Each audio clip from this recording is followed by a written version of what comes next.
بسم اللہ الرحمن الرحیم۔ کسی شہر میں ایک لڑکھڑارا رہتا تھا جو نہایت ہی مفلس اور نادار تھا۔ وہ مصیبت زدہ ہر روز جنگل سے لکڑیاں کاٹ کر لاتا اور فروخت کر کے بمشکل اپنا اور اپنے بال بچوں کا پیٹ پالتا تھا۔ افلاس سے تنگ آ کر ایک روز اس نے اپنی بیوی سے کہا کہ برائے روزگار باہر جاتا ہوں، عجب نہیں کہ پروردگار عالم رحم فرمائے اور ہماری جو مصیبت ہے وہ دور ہو۔ یہ کہہ کر لڑکھڑارا معاش کی تلاش میں دوسرے شہر میں چلا گیا، لیکن بدقسمتی سے وہاں بھی اس کی تقدیر نے ساتھ نہ دیا۔ ہر وقت دل میں سوچتا کہ کچھ پیسے ہو جائیں تو اپنے شہر جاؤں اور بال بچوں کی وہ خبر لوں، لیکن کچھ نہ ہو سکا۔ اسی فکر و پریشانی میں 12 سال بیت گئے اور اسی عرصے میں نہ تو اس نے بال بچوں کو کچھ بھیجا اور نہ ہی ان کی خبر لی۔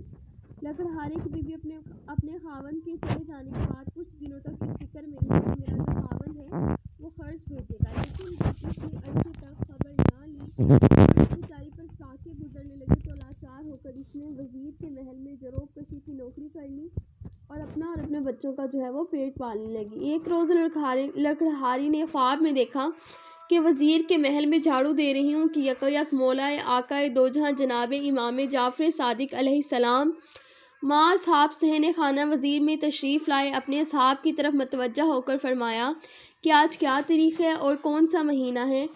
صحابہ نے عرض کیا یا مولا، آج شب 22 رجب المرجب ہے۔ تب حضرت نے اپنی زبان موجز بیان سے ارشاد فرمایا کہ کوئی شخص کیسی ہی مشکل میں مبتلا ہو یا کسی ایسی ہی سخت حاجت نے پریشان کر رکھا ہو، اسے چاہیے کہ 1.25 سیر میدے کی پوریاں پکا کر ہمارے نام کی نظر 22 رجب المرجب کی وقت نماز صبح دلوا کر حق سبحانہ و تعالیٰ کی درگاہ میں ہمارے واسطے سے اپنی حاجت وہ طلب کرے، انشاءاللہ تعالیٰ حاجت وہ پوری ہوگی۔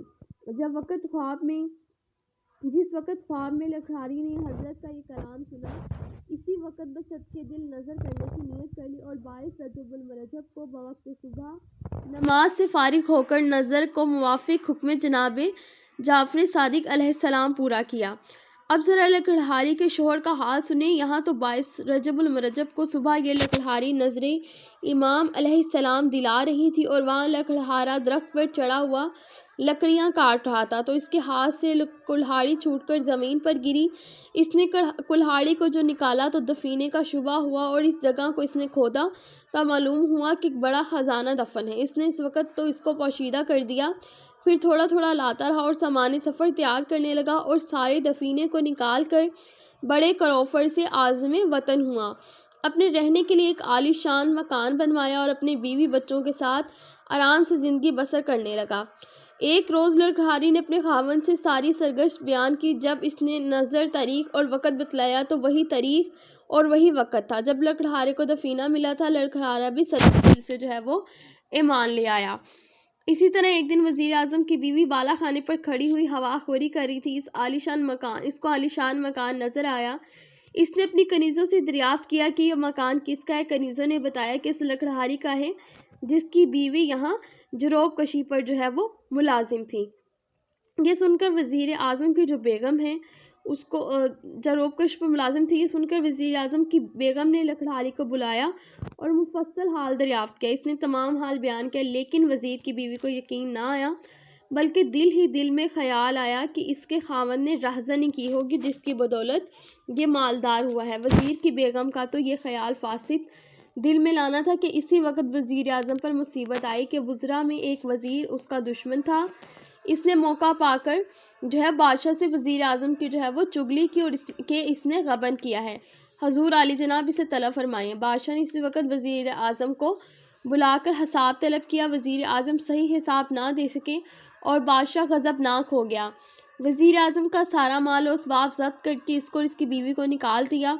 وہ دونوں بھوکے پیاسے چلے جا رہے تھے، خربوزے کا کھیت نظر آیا۔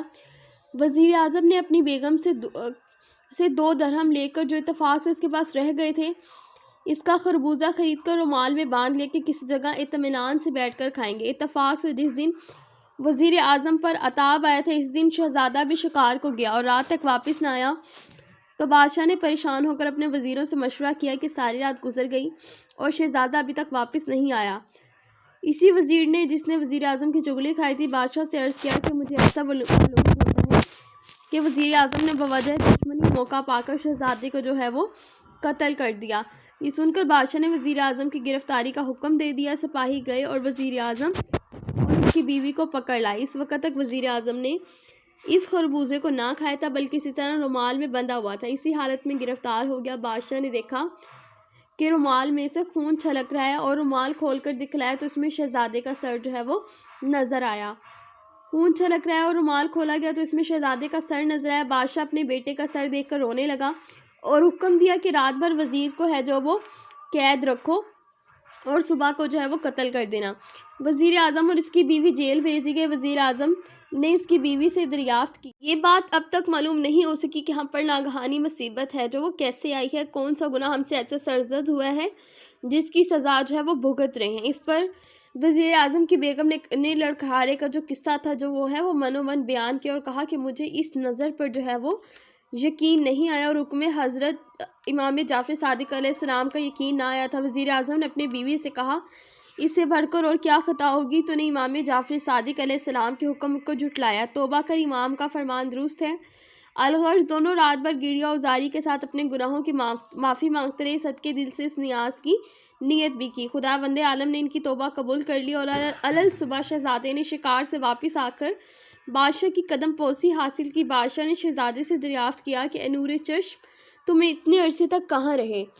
عرض کیا، حضور شکار نہ ملنے کی وجہ سے میں نے باغ میں قیام کیا تھا۔ بادشاہ نے شہزادے کو محل میں جانے کا حکم دیا اور وزیر اعظم اور اس کی بیوی کو طلب کیا اور رومال اور سر کو بھی طلب کیا جس میں بجائے خربوزے کے سر نظر آیا تھا۔ اس رومال کو خود کھولا اور دیکھا کہ خربوزہ ہے۔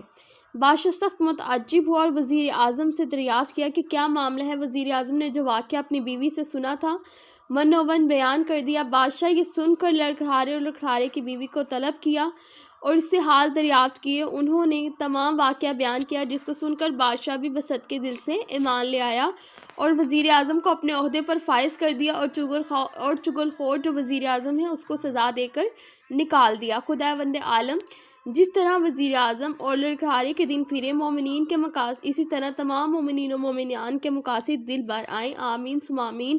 اللہم صلی علی محمد و آل محمد وعجل ولی کل فرج۔